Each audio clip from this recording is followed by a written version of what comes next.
The origin of the pandemic, a mystery for a long time. A lot of people have been speculating. We're not really sure where it came from. Many others have known or had a good speculation that they were pretty sure where it came from. And now that the Republicans are in charge in the House of Representatives, they're asking questions. In fact, they have a whole subcommittee that is dedicated to investigating the origin of the pandemic. And they are doing their investigation now. In fact, they held a hearing that lasted about 2.5 hours where they brought in this guy. You may remember him from the Trump administration, ODNI, Office of Director of National Intelligence. This is the director, John Ratcliffe. He's got credentials out the wazoo. He's been a part of the government and all these different agencies for a very long time.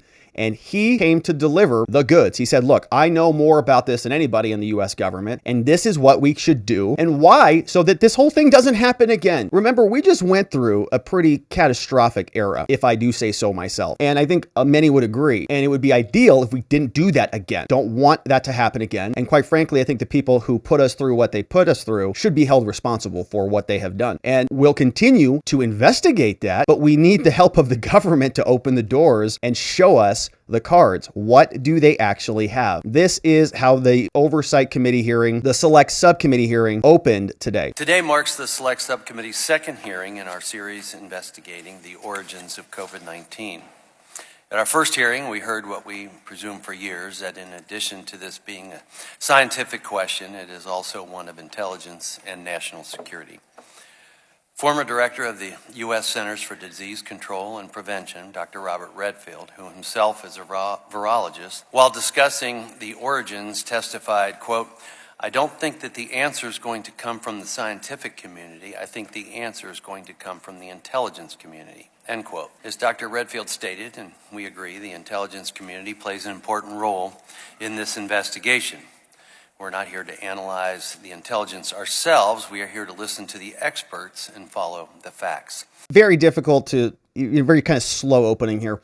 But he says that there are two categories of things we're talking about: intelligence data and scientific data. You can have all the science in the world, but if you're not analyzing the right intelligence, maybe the science is not filled. It's not capturing everything that it should be because the scope is too narrow. If you happen to open up Wuhan, maybe we get a bunch of new additional intelligence that the so-called scientists can now review and revise their conclusions. Exactly what we are here to do today.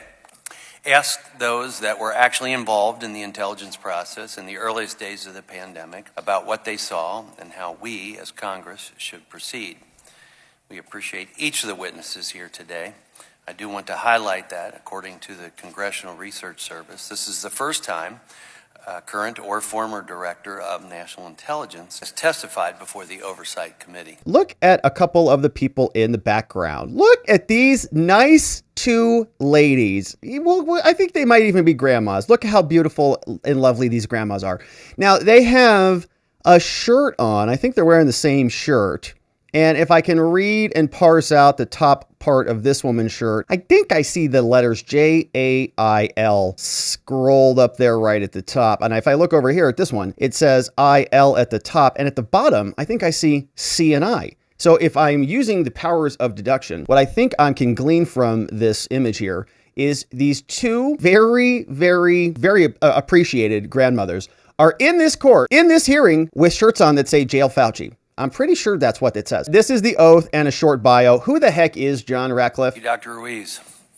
Pursuant to Committee on Oversight and Accountability Rule 9G, the witnesses will please stand and raise their right hand. All right, come on. Do you solemnly swear or affirm that the testimony that you're about to give is the truth, the whole truth, and nothing but the truth? So help you God. Thank you. All right, quick bio here for Ratcliffe. Let the record show that the witnesses all answered in the affirmative. Our witnesses today are the Honorable John Ratcliffe. Director Ratcliffe was most recently the Director of National Intelligence, serving as the Principal Intelligence Advisor to the President. Prior to that, he served in Congress and as a member of the House Intelligence, Homeland Security, and Judiciary Committees. Okay, so you heard his bio, all the different committees, Homeland Security, Congress, all of them, right? Judiciary. So he's been around for a long time. That's why they give these people this position. Remember, the ODNI, the Office of the Director of National Intelligence, there's something like 20 whatever number of agencies. I always forget the number. There's a lot of them, too many of them, way too many of them.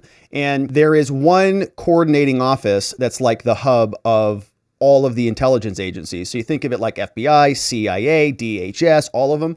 And then they all interface with the ODNI so that we have this interagency communication and all of this stuff. This was the guy in charge of the hub of the entire wheel. So he comes out now. He's not in office anymore. He was there in the Trump administration when the pandemic was roaring, when it all just emerged. And so now as the dust is settling, Ratcliffe comes out, gives us a little bit of his opening statement. Chairman Wenstrup, Ranking Member Ruiz, members of the committee, it's a pleasure for me to be back in the House of Representatives, where I spent 6 years serving on the House Intelligence, Judiciary, and Homeland Security committees before leaving Congress when I was confirmed by the Senate to serve as the Director of National Intelligence in the Trump administration. My confirmation was actually the first in-person Senate hearing after the COVID-19 pandemic began, and during it, I promised to ensure that the intelligence community would be laser-focused on getting answers to the virus's origins and spread. What follows is a brief, unclassified overview of what the intelligence community learned and knows, a synopsis of the relevant challenges that I encountered during this effort, and where I believe we must go from here. First, let me state the bottom line up front. My informed assessment, as a person with as much access as anyone to our government's intelligence during the initial year of the pandemic, has been and continues to be that a lab leak is the only explanation credibly supported by our intelligence, by science, and by common sense.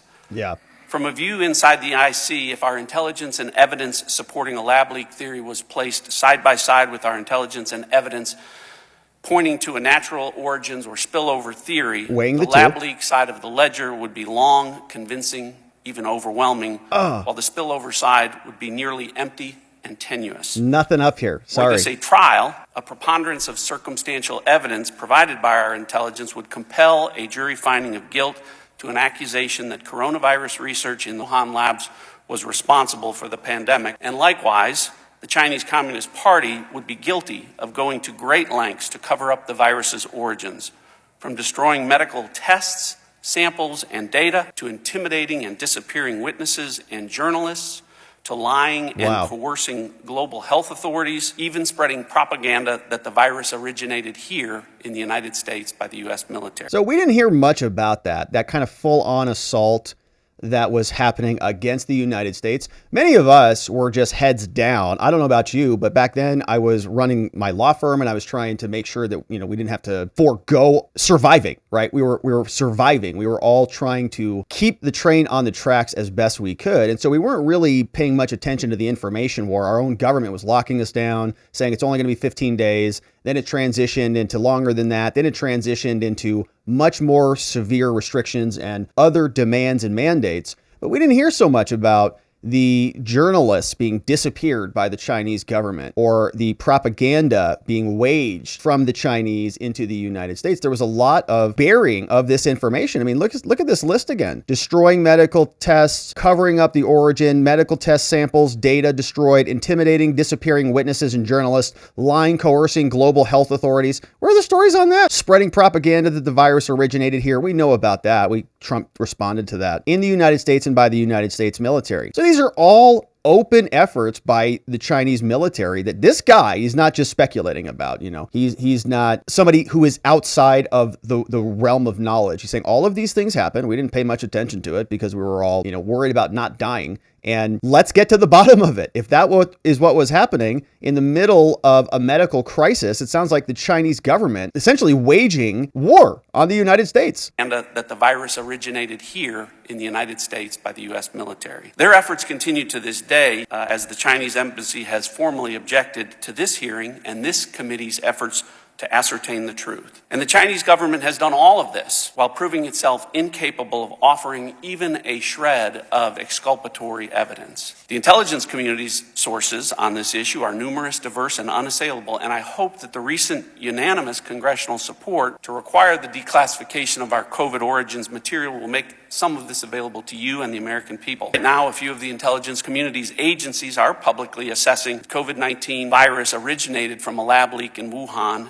And as this shift continues, the day will come when every single agency in the IC will make the same assessment, which begs the question, why have they not? Why haven't they? Yeah. It's a simple and obvious question that does not have a simple answer. Remember, we've got so many different of these so-called intelligence agencies.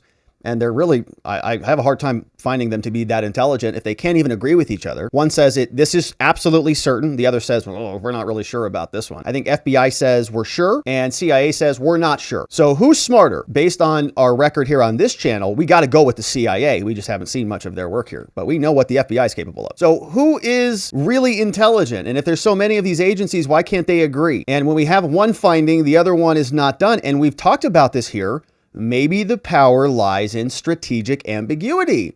They don't want an answer because if they have an answer, they got to do something about it. If they say, yeah, it was Fauci and Daszak and EcoHealth Alliance, and it was Wuhan Lab and Hunter and Xi and Biden were palling around in the Congo with one of their mining contracts. I don't care what happened, but we got to know about it so we can get to the bottom of it. And then we can do something about that, but we've got to get to a conclusion. And if they reach a conclusion, that means it calls for action. So why not? The challenges that I and other senior Trump administration officials encountered while in office included legitimate concerns about our closely held sources and methods of intelligence, as well as illegitimate roadblocks that related to professional conflicts of interest and partisan politics. These included the headwinds created when a lab leak assessment was initially labeled falsely and falsely reported with near unanimity as a conspiracy theory by conflicted scientists and by mainstream press, while also being censored as disinformation by social media giants. That's us, man. That's our social media. That's our government keeping information away from us. They tell us for our own good. None of this information being kept from us was for our own good. We had a right to know all of this. Internally, national and electoral politics were also influencing the analysis of our intelligence on China within the IC, as reflected in the January 6, 2021 report by the Intelligence Community's Analytic Ombudsman. As a career non-political official, the ombudsman found, quote, analysts appeared reluctant to have their analysis on China brought forward because they tend to disagree with the Trump administration's policies, saying, in effect, I don't want our intelligence used to support those policies, end quote. The worst people. So they say, look, I'd rather our team literally lose the game and fail. I'd rather our side be weakened because I don't like the starting quarterback. That's it. It's a bunch of whiny backbencher intelligence idiots who are sitting around scientists saying, well, you know, I do like the United States, but this data would confirm Trump. And I don't like Trump, so I'm not going to give him the data that he wants. It's treasonous, actually. They have an obligation to follow the chain of command and follow the orders of the executive branch. And we saw a lot of this in the Trump administration, and I think maybe he let it go. I think he honestly gave them too much benefit of the doubt, thinking that there were more loyalists in the executive branch than we found there to be. In fact, they would rather do this. They'd rather hurt the starting player and lose the game than do something to win. To this day, the CIA, which I believe is unquestionably the world's premier spy agency with an unrivaled capacity to acquire information, has continued to state that it does not have enough information to make any formal assessment. Put it bluntly, I think this is unjustifiable and a reflection not that the agency can't make an assessment with any confidence, but that it won't. Some 3.5 years later, the only plausible assessment the agency could make with any level of confidence is that a virus which killed over 1 million Americans originated in a Chinese lab. Research included work for the Chinese military. And such an assessment would obviously have enormous geopolitical implications. Yes. I believe the current administration does not want to face head No, on. of course not. They don't want to face it because 1 million dead and the Chinese in the middle of that massacre, okay, is a long-term massacre. And if you then turn around and all the intelligence shows you they're spreading propaganda, they're deleting data, they're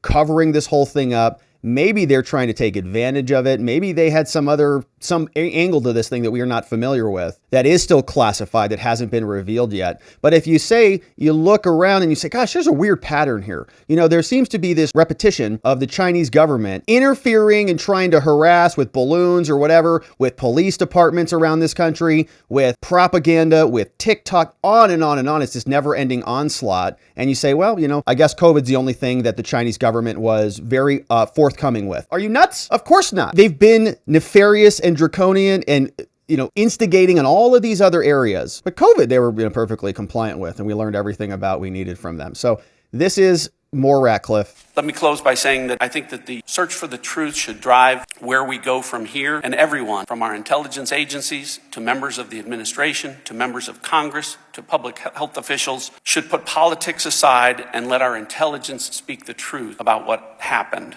Speak the truth to the Americans who deserve that truth, deserve justice, and deserve accountability. And only by seeking truth, justice, and accountability for this pandemic can we achieve the other equally important goal of preventing the next pandemic. Thank you, and I look forward to your questions. All right, DNI Ratcliffe, former DNI, delivering a powerful opening statement. And I think that there is probably so much more to that underneath the surface. I think he's just only beginning. If we really, really knew what he wanted to come out and deliver, I can't even imagine what it would entail. Representative Comer asks Ratcliffe about the origins and says this is indicative that this is getting worse every day. The more and more they discover, the more and more they learn about this, the more details that are revealed, the worse it gets. Director Ratcliffe, once you became director, did Dr. Fauci relay any of these concerns to you that may have come from the lab? He did not. And why do you think he did not? Well, I would obviously have to speculate, but I would point you to Dr. Fauci being perhaps the best person to answer that. And there is publicly available under information that has been obtained through open sources and freedom of information, where Dr. Fauci and other virologists and scientists talk about the fact that it would bring unwanted attention to funding sources and the research that was taking place using domestic funding sources from the United States, and the relationship of certain Western scientists with scientists at the Wuhan Institute of Virology, where unsafe coronavirus research was taking place in labs that did not have appropriate biosafety levels and precautions, as had been reported. And we also want to be very clear that if the United States was involved in this, we also want to know about that.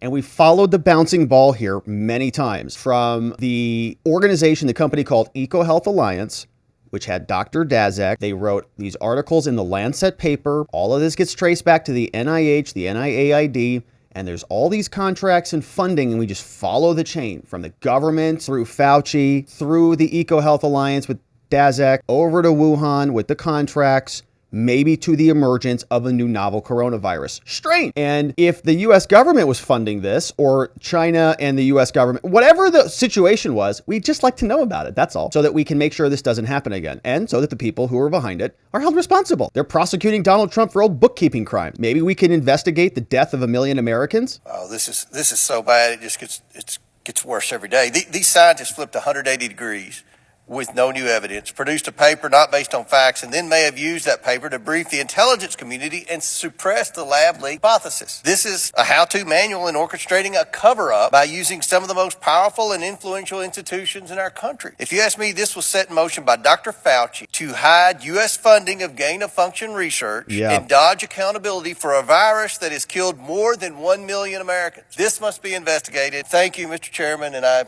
yield back. Get to the bottom of it. And whatever China did as a result, or whatever Fauci did, or whatever EcoHealth did in conjunction with the Chinese and the military and all the different people involved, let's get to the bottom of it all. Now, there was another great question that came in to Ratcliffe. Very fun question. A question that many of us already know the answer to. Mr. Ratcliffe, do you think Fauci lied under oath? Now, if you were in Dr. Fauci's position, would you have denied that the NIH's role in gain-of-function research at the Wuhan lab? No. Do you think that Dr. Fauci lied under oath? Ooh. I think that some of Dr. Fauci's testimony is inconsistent with some of the intelligence that we have that remains classified, as well as inconsistent with some information that is publicly available. Inconsistent. Do you think that President Biden should declassify all information related to COVID origins, every single doc, as was requested and passed by the legislature? Well, with the caveat that we always have to be careful about protecting our sources and methods, particularly those sources and methods as it relates to what the intelligence community uniformly agrees is our number one threat from a nation-state actor standpoint. But with that caveat, providing as much information about our intelligence as possible while preserving those sources and methods should absolutely take place. Yeah, we'd all like to as soon see as it. possible. We all would like to see everything. I think we're entitled to see it because it affected all of our lives. And what's the basis for seeing it? What are we going to do? Be mad at China? We need to know what is happening here. Now, speaking of China, oh gosh, Democrats are very unhappy if you use that word, I guess. They're still unhappy about it. Now, we remember one of the best moments of the Trump presidency ever was this moment. I can't even take it. You remember when Donald Trump was standing there in the White House press briefing room and courageously leading America through a pandemic. And he was accurately calling the pandemic by a proper label, given its origin source. And we had this hysterical woman who was so outraged by the label that the following exchange ensued. Okay, why do you keep calling this the Chinese virus? There are reports of dozens of incidents of bias against Chinese Americans in this country. Your own aide, Secretary Azar, says he does not use this term. He says ethnicity does not cause the virus. Why do you keep using this? A lot of people say it's racist. It's not racist at all. No, not at all. It comes from China. That's why. Comes from China. I want to be accurate. About Chinese Americans please, in John. This country. Please. The aides behind you. Are you comfortable with this term? I have great love for all of the people from our country, but as you know, China tried to say at one point, maybe they stopped now, that it was caused by American soldiers. That can't happen. It's not going to happen. Not as long as I'm president. It comes from China. It comes from China. No, not racist at all. No, it comes from China. And she did not like that. Okay, keep using this. A lot of people say it's China. racist. It comes from China. It's not racist at all. No, not at all. It comes from China. That's why. It comes from China. I want to be accurate. About Chinese Americans please, in John. this country. Please. The aides behind you. Are you? It comes from China. Next question, not racist at all. No. And you know, he should have won 49 states. I'm not sure why he didn't with that type of leadership. Joe Biden can't even come out there and answer a question most days. So that was a little trip down memory lane, a ton of fun. And they're still upset about this, man. We fast forward here to today. They're printing out phone boards and ranting about this. We're asking about the origin of this. They're still mad about the names. This hateful rhetoric online has had deadly consequences. According to the Center for the Study of Hate and Extremism, Oh, there's a Center for the Study of Hate and Extremism? Wow, I wonder what they do there. I wonder what they focus on. Do they focus on hate and extremism? I wonder who falls within those categories. You listen to these congressional idiots. This is what they do. They just have fake committees, and somebody should just write a committee on why Trump never said anything racist. Just form a committee. Oh yeah? Your committee on hate and online rhetoric? Well, my committee, the Trump never says anything racist committee, disagrees with you. And we can just have those conversations every day. This hateful rhetoric online has had deadly consequences. According to the Center for the Study of Hate and Extremism, hate crimes targeting members of our AAPI community increased by 339% from 2020 to 2021.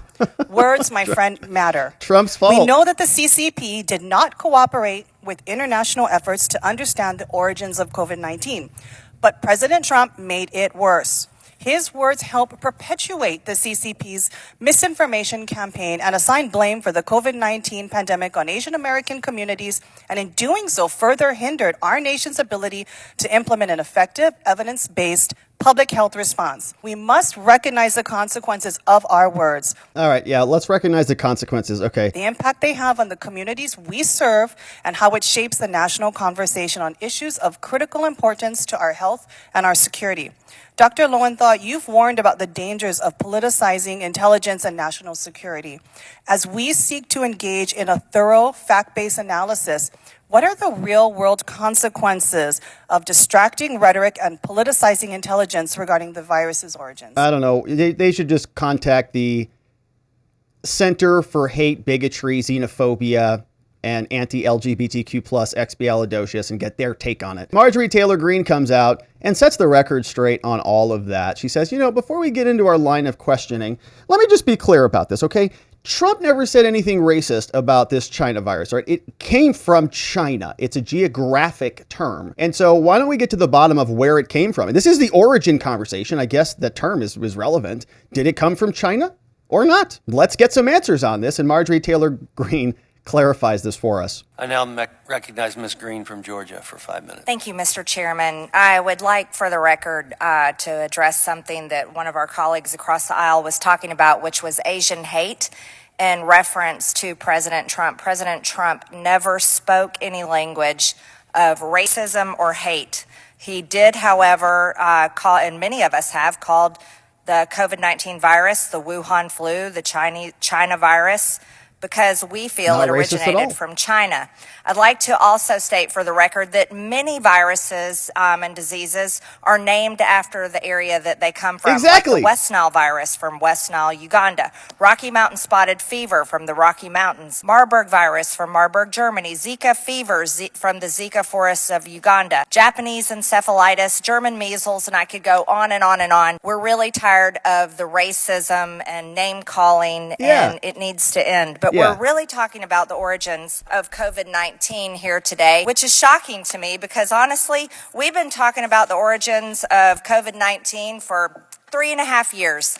And every common sense American that I know pretty much understands where it came from. It came from the Wuhan Institute of Virology and doesn't really care if the intelligence community says it did or did. I would like to point out that here we are. The intelligence community is able to figure out immediately who was leaking classified information in a Discord chat, but yet still doesn't want to say whether it came from the lab or didn't come from the lab. The intelligence communities seem to release or not release information based on how the information will affect the government that it seems to protect. Yet unfortunately, so many times it doesn't release or not release the information the people that it serves and I'll remind everyone is paid for by the taxpayers of America. I would like to point out that the State Department fact sheet on January 15th, 2021 knew a lot of information about the Wuhan Institute of Virology. So that means our intelligence community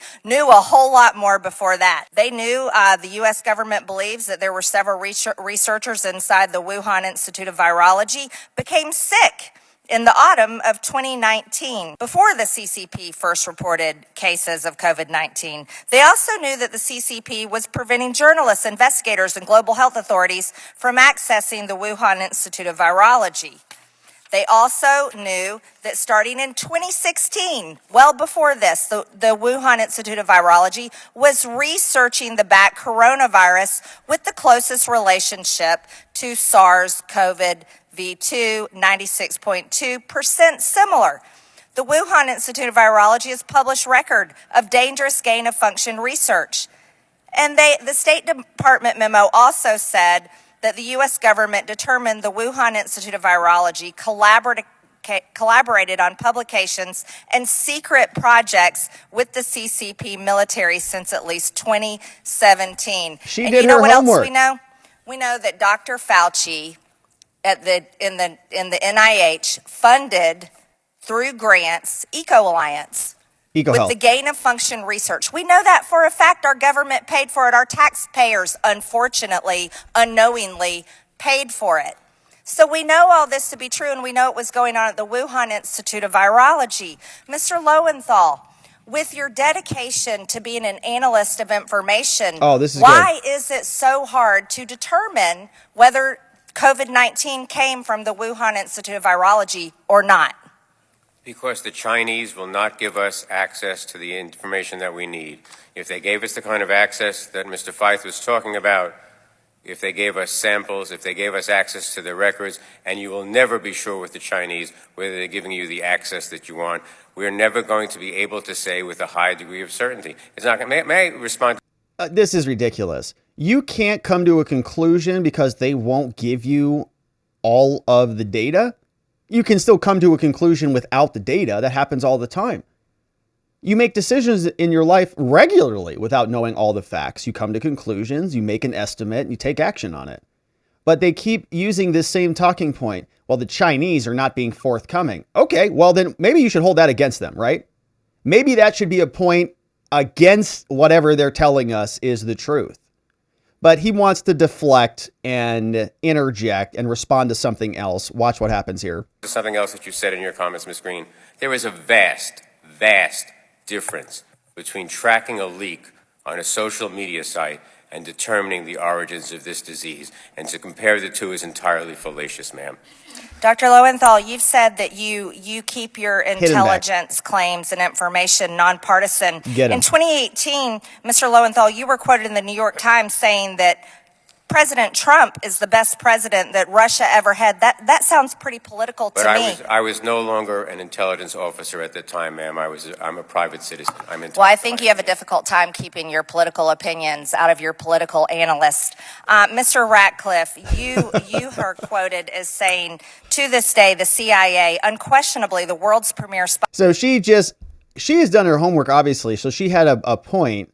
He got a little bit squirrely there, answered a question she didn't ask. And so she said, okay, hang on a minute here. She just flipped over to "you're a partisan hack" paragraph and said, hey, a minute. Just a reminder, you're a partisan hack, right? Okay, don't have another question for you. Moving on. Agency with an unrivaled capacity to acquire information and near limitless resources to do so has continued to state that it does not have enough information to make any formal assessment. To put it bluntly, this is unjustifiable and a reflection not that the agency can't make an assessment with any confidence, only that it won't. Could you elaborate, please, Mr. Ratcliffe? Well, I've talked about the overwhelming evidence on and intelligence on one side of the ledger that pretty supports obvious that the lab leak is the only plausible assessment at this point in time, and that conversely, that there really at this point isn't anything that ties COVID-19 to nature. I talked about the fact that no environmental source, no intermediate host, no reservoir species, nothing has ever been published that COVID-19 existed in any animal or species before the pandemic began. We make assessments all the time in the intelligence community with a fraction of the intelligence that we have available to us here. Again, I think this is a matter of won't, not can't. And I think that,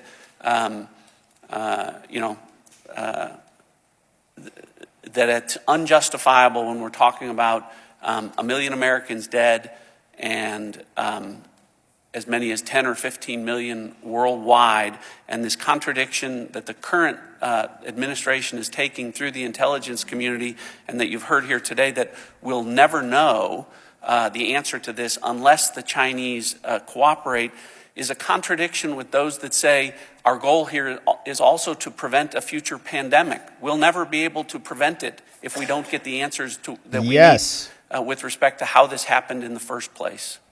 Thank you, Mr. Ratcliffe. I think it's an issue of won't, not can't as well. And perhaps we need to look deeper into whether was China trying to sway possibly an election, a presidential election, or was it some type of bioweapon? I yield back. Thank you. Great questions from Marjorie Taylor Greene. And I wanted to zoom back in here.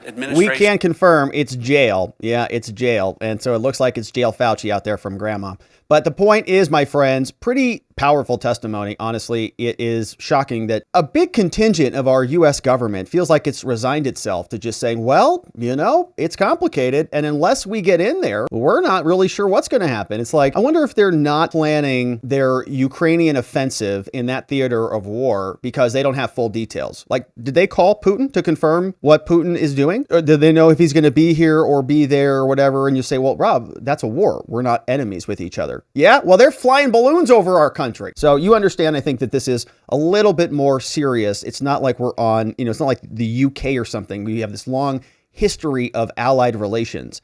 No, this looks like this is a situation where you don't give them the benefit of the doubt. You do come to conclusions. You do use your so-called intelligence agencies to generate some intelligence. An answer of I don't know, we don't know, or inconclusive is lacking in intelligence. That means you have failed your job. Your one job is to come to a conclusion. Can't do it? Well, maybe we should defund you.